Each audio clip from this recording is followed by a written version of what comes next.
आग्रह पूर्वक निवेदन करना चाहूंगा, घर में एक ताम्र पत्र रखें, तांबे का पात्र रखें, एक उपला अपने घर में रोज जलाइए, डेली जलाइए, ये आपको कैसा सुकून मिलेगा। वो बात निवेदन कर रहा हूँ, जब दोपहर का आपके घर में भोजन बनता है, पूर्व काल में जो भोग लगाने की जो विधि थी, वो आग के अंगारे के ऊपर घी छोड़कर उसके ऊपर 5 आहुतियां डाली जाती। हो सकता है यहाँ मेरी वृद्ध माताएं बैठी होंगी, उन्होंने ये किया होगा, उसको अज्ञारी बोल, क्योंकि भगवान अग्नि देवता के मुख से ही भोजन करते हैं। आपके घर में लहसुन प्याज भी चलता है तो उसको दोपहर में मत बनाइए। दोपहर की रसोई का भोग भगवान को लगना ही चाहिए। लहसुन प्याज के बर्तन भाड़े अलग कर लीजिएगा। अपनी रसोई को इतना शुद्ध, इतना पवित्र रखिए। आपके घर में आधा चम्मच घी डालकर अंगारे के ऊपर और उसके ऊपर 5 आहुतियां आप डालें।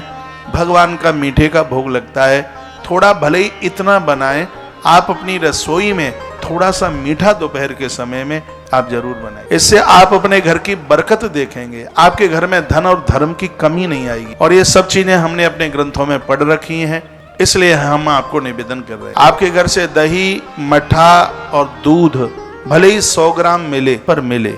हमने तो ये भी पढ़ा है कि बिना घी की लगाई हुई रोटियों को देवता स्वीकार नहीं करते, वो भूत और प्रेतों के मुख में जाता है भोजन। भोजन का तो आदर है घी से, नाम का आदर है जी से। नाम के आगे हो जी और रोटी के ऊपर हो घी, फिर तो स्वाद ही स्वाद है भैया।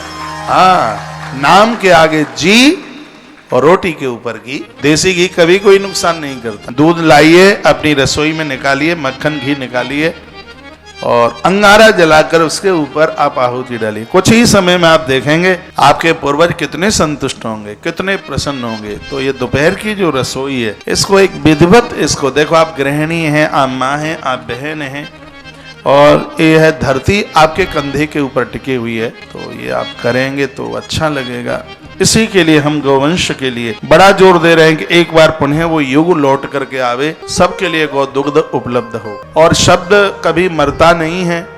आज ये बात मैं बोल रहा हूं तो आने वाले समय में मेरे इस शब्द का एक वृक्ष बन जाएगा, एक पेड़ बन जाएगा। मैं रहूं या ना रहूं, लेकिन मेरी कही गई बात इस धरा पर गौ माता की रक्षा करके ही रहेगी।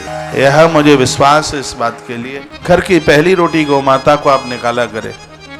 घर से जब भी आप कहीं बाहर निकल के जाते हैं, इनको आप इकट्ठा करते रहे रोटियों को। और गौ माता की निकाली गई रोटी कभी बासी नहीं होती।